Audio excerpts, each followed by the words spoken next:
Well, we're just a couple of days away now from the official launch of the Ontario election, and thus far, there's no real surprises except maybe one. The Liberals have not yet released a campaign platform, but they've been making a series of announcements, some of which are fine, some of which are really weird.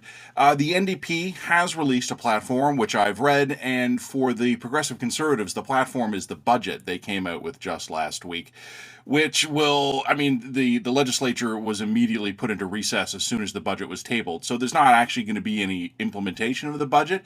It's the campaign document. Let's just call a spade here. The budget that was just introduced really is the Progressive Conservative campaign platform.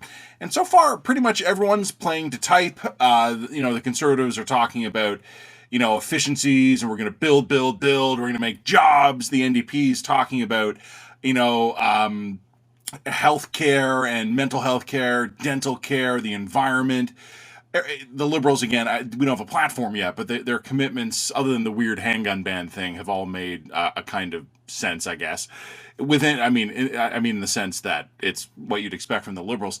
The one thing, though, that jumps out at me as weird is that nobody's talking about the pandemic.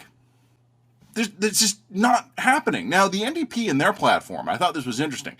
In their platform, the NDP said that they were going to have a commission, an inquiry into the pandemic. And I go, yeah, okay, fine, makes sense. Of course, we should do that. They said they want to have a annual review of pandemic preparedness, which is actually a great idea because, Ontario dined out on the lessons of SARS for many, many years. And then COVID came, and it turned out we'd totally forgotten all the lessons of SARS. So, okay, an annual review of preparedness, great idea. I'm on board with that. But I'm reading through the NDP platform, and I'm looking at the statements they've made, and they actually haven't said they would be managing the pandemic any differently.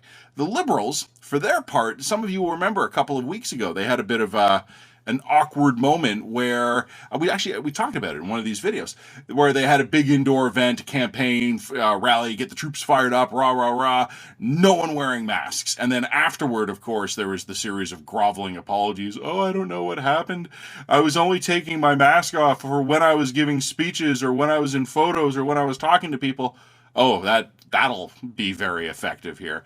One of the things that I just am fascinated by this, after 4 years of Doug Ford missteps, of all the weird shenanigans that have gone on here, and more than 2 years now of managing a pandemic in which Doug Ford's performance has been erratic at best, the main opposition parties don't actually seem to have much they want to say about it. They want to make proposals for the future. They want to say how they'd be different. And hey, God bless them, I guess, right? Maybe there's something to be said for being forward-looking in politics. But the more the Liberals and the NDP have this election go on, and the less they have to say about vaccine mandates, mask mandates, capacity limits at venues, the more I kind of realize that the pandemic being over, barring, God forbid, some new variant, is not just something that Doug Ford pushed on an unwilling province. It seems to be something all three of Ontario's major parties are actually in alignment on, although two of them don't really want to say so publicly.